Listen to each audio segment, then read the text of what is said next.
my name is Sophie. I turned 25 a couple months ago, and 25 is definitely a defining age. You know, it's like the age where you're like, dang, I need to get my shit together. Today, I want to reflect on 25 things I learned at 25 and what I wish I knew earlier. You are the people you surround yourselves with. And I remember back in high school, I was really into chasing celebrities or singers, whatever. I was talking to my mom the other day and I was like, Mom, I wasted so much time back then, and absolutely no shame to, any of these people. I really wish that I spent more time, learning, actually building things, creating things, rather than just purely doing what other people are doing. The second one basically builds on the first one. That is, you can either be a consumer or you can be a builder. Whenever you're done with work, you go and watch TV or you go and watch YouTube. You just end up consuming your life away. I don't want to do that. I realized that I had been doing that for the past many years, and I realized that actually it doesn't bring me forward. It just kept me in the same place because I haven't learned anything by consuming things. Whereas when I actually go out and I build things, that's when I've actually pushed my life forward. What you eat affects you. This one I realized pretty recently. Whenever I eat carbs during lunch, I find that I just become really sleepy at 3 to 4 p.m. I tend to work from 9 a.m. till 6 p.m. and then after 6 p.m. that's when I start to take a little break. Feeling sleepy from 3 to 4 is really unproductive. So by cutting carbs out, it keeps me more awake during the afternoon hours and it makes me more productive. So nowadays I tend to eat salads or non-carb food during lunchtime. Life is constant learning. I remember in high school, I just wanted to stop learning because I was so tired of exams. I was so sick and tired of studying. I just really wanted to pick a major where I don't have to learn anymore. And I remember my mom telling me, oh yeah, if you study medicine or if you study law, you'll constantly have to learn more and learn the new technology. So I decided to pick design because I figured, oh, whatever, as long as you know the rules, you're good to go. But that's not the case. What I realized is whatever major or field you end up picking, you will have to constantly learn. Our world is changing so rapidly. There's this chart that basically shows how the world has revolutionized throughout the entire years. And it literally remains still for hundreds and thousands of years. And then suddenly, when the Industrial Revolution happened, it goes up. So, maybe back in 1,000 years ago in the Stone Age, you could learn your specific skill, how to be really good at making swords, and that's it your entire life. But to survive in this day and age, unfortunately, you have to continue to learn.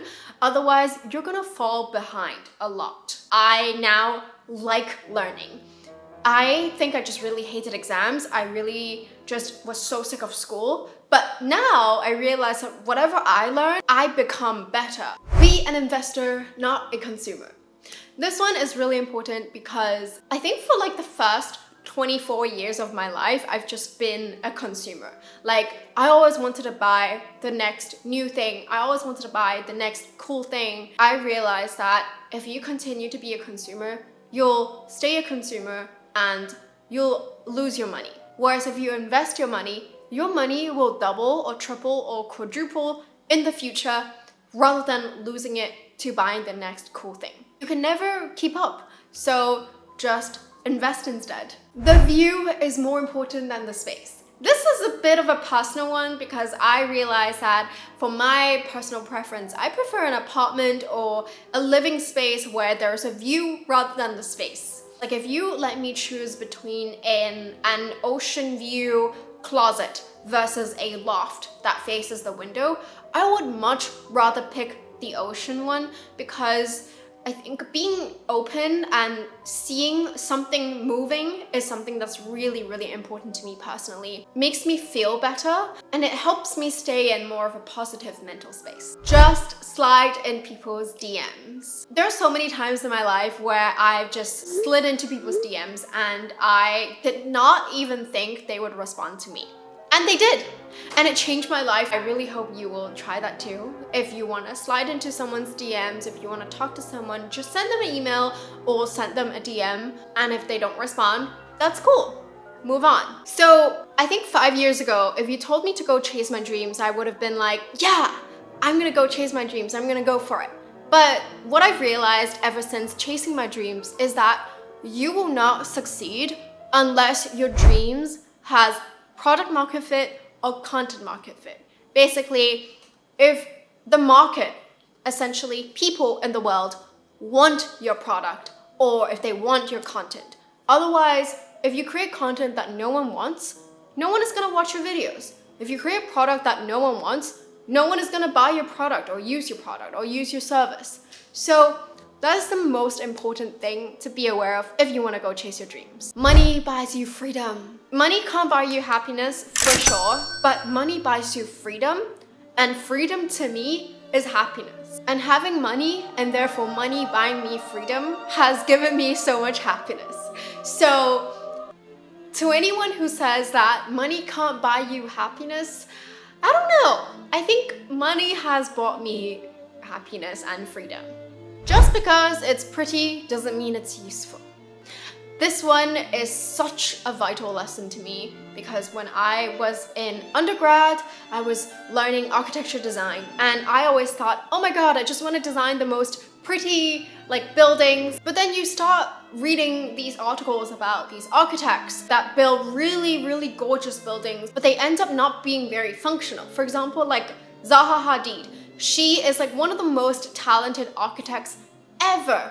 But then you read these reports, oh, Zaha Hadid's building is leaking or something. I never realized how important and annoying that is until my apartment building flooded. My god, it was the most annoying thing because then you have to deal with insurance to move out and you can't live in the building, mold problems. So whatever it is, just make sure it's functional as well as being beautiful. Because just being beautiful is not useful. And if it's not useful, then there's no value in obtaining that beautiful thing. Next one is specifically for freelancers or anyone who is dealing with clients. Usually, if people don't get back to you within 2 days, that means they've moved on. They're probably talking to a bunch of people they want to work with, and you're just one of them. Typically, people move on really quick. They're not gonna come back to you and tell you that. If they do, then they're really nice, but usually people just... So 2 days is the rule for me. If they don't get back to you within 2 days, you should just go look somewhere else or follow up. If you cannot make up your mind about it, it's probably a no. I learned this one recently from a book called The Almanac of Naval Ravikant. I still can't really say it. So for example, if you have 2 decisions that you're really trying to struggle with, if you just can't make up your mind about it, you probably don't want to do it. If you open 10 tabs, you say to yourself, oh, I'll probably go back and read the article later. And you never read it. It's essentially a no. You just trying to push it off. The less things you have, the better. I learned after realizing that I'm someone who constantly moves. I used to just want to buy things if they're really cool, or I just want to buy them in case I need it one day. And then whenever I move, I just hate myself for it because I have so many items that I have to carefully package and pack, and I realized that I just want to not own anything. Taking up physical space also takes up your mental space. This brings me to my next point, is to avoid clutter. Because like Marie Kondo says, clutter really affects your mental state of mind. Having a really clean minimum space makes me happy. Next thing is to treat yourself like a business. This is something that I learned after reading a lot of business books or watching videos about entrepreneurs. You are your own business. Just like how lots of businesses have different income streams, you should also have different income streams to diversify how you make your money. Each one of these money streams could end up leaving you one day, and if that is the case, then you will have backup plans. Kind of hot. Just like businesses, you shouldn't spend time on things that isn't worth your time. And also, just like businesses, how they initially start out, Amazon started out as a focus on bookstores. Facebook started out as focusing on one social platform. You should also start out your career by focusing on one thing, rather than trying to do multiple things. Next thing might be a little controversial, but this is something that I truly believe in after learning more about the world. If you want to change the world, strive to either become influential or have a lot of money. Being influential or rich gives you power. For example, money gives you power. Or having influence, like Taylor Swift, she could say one thing, or Kylie Jenner, she could say one thing, and Snap stock would fall. Just like how Kylie Jenner said one thing, and then Instagram CEO had to respond to her. So you could either become influential or rich. Next thing is understanding the system will bring you leverage. When we're born, we're all born into a carefully crafted system. You can either choose to follow the system blindly, or you can choose to understand more about the system and therefore trying to either change it or do something about it, if you're not happy about it, obviously. And what do I mean by system? For example, like how money works, how the law works, how businesses work. Next thing is to use your brain, not your time. I remember back when I was really burnt out, I just wanted to find a job where I don't have to think anymore and I don't have to use my brain anymore. But then I realized it's actually not a very smart business decision, because then I'm just renting out my time, and then I'll have to double my time in order to make enough of what someone might use with their brain, if that makes any sense. So that's why people go to get a professional degree or people get licenses, because they have a specific skill that normal people don't have, which is why they're paid more. So for example, let's say a grocery store worker versus an accountant. I say this with no offense to anyone within these professions. Let's say you're a grocery store worker. You don't really need to specifically earn a specific degree in order to become a grocery store worker. And because of that, you can easily be replaced. You can easily be fired, and they can replace you with someone else. Whereas if you're an accountant, there's only a handful of people who are trained and qualified to do that. So to replace you is not that easy. And that's the same idea with why you should go and get a qualification on a specific field. Next is to let your mind be open. I think I spent my early 20s just not really opening my mind. For example, like cryptocurrency. I heard all about it in like early 20s in college. I was doing TEDx. This guy, man, actually was on my team, and he's like super successful. He's like, you know, he owns his own business, and he was studying for an MBA at my school. And he was always talking about like Bitcoin, how like, oh my God, Bitcoin is going up. And back then, Bitcoin was like a couple $1,000s, right? And I was like, I don't know anything about finance. I don't know anything about money, these things. I don't want to touch that stuff. A couple years later, Bitcoin has gone to like, you know, 40K, whatever.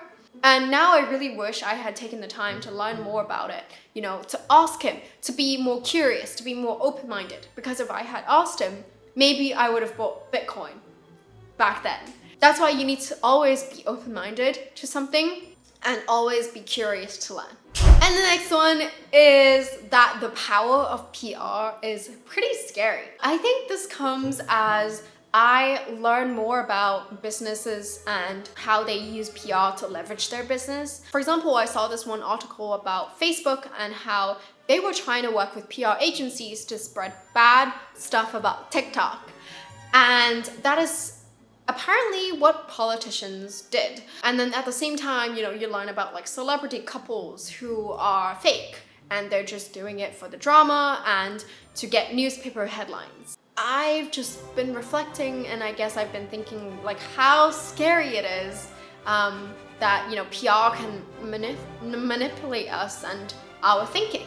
21, we're almost there. This one is to not put all your eggs in one basket. Recently, I've been taking this finance course, and literally like the first week of the course, immediately, don't put your eggs in one basket. Essentially, the chance of any huge, crazy events happening is very, very slim, but they do happen. Just like the coronavirus, 9/11, 2008 financial crisis. The same principle applies to everything else out here on the planet.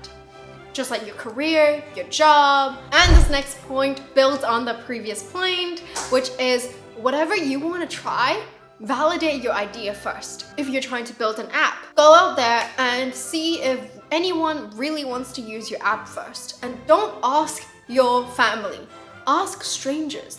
Ask people who might actually give you an honest opinion. 23rd, you don't need the next new thing. This comes as the iPhone is released, and when I watched the video, I was like, wow, this looks cool.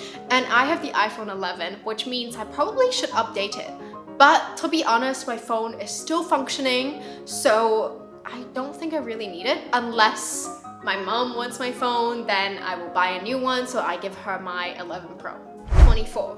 No job is worth your mental health. I worked at a really toxic workplace before this. My mental health completely deteriorated during that time. I was getting heartburn, my hair was turning white, and it was such a stressful period of my life. I spent all day being depressed. So I've just completely like wasted a year of my life, you know, feeling depressed and unmotivated to do anything, and it was just not worth it. So just remember that no job is ever worth your mental health, and if you ever find yourself in a toxic workplace, make sure to get out ASAP. Even if you don't have another job lined up, if it's not right, it's not right. Don't waste your time. Finally, the 25th one is that you don't matter. I think a lot of people, when they're trying to apply to companies, they always say, oh, I want to apply here because this will give me a job and I want to learn whatever. But companies don't actually care about that. If you're trying to build a business, or if you're trying to create YouTube videos, whatever endeavor you're trying to do, just know that you don't matter unless you're providing value to other people. This is the most important thing that I've learned. In life, often people will tell you, put yourself first. You're the most important person. To yourself, yes, but to other people, you don't matter unless you're providing some sort of value. I'm talking, you know, in terms of business, of course, and career. And I really hope that you found these 25 things useful. I surely, definitely hope I learned all these life lessons before 25, and I will continue to learn ahead. Let me know down in the comments which one you identify with. If you enjoyed this video, make sure to check out the video of how I failed. I will see you in the next one. Bye!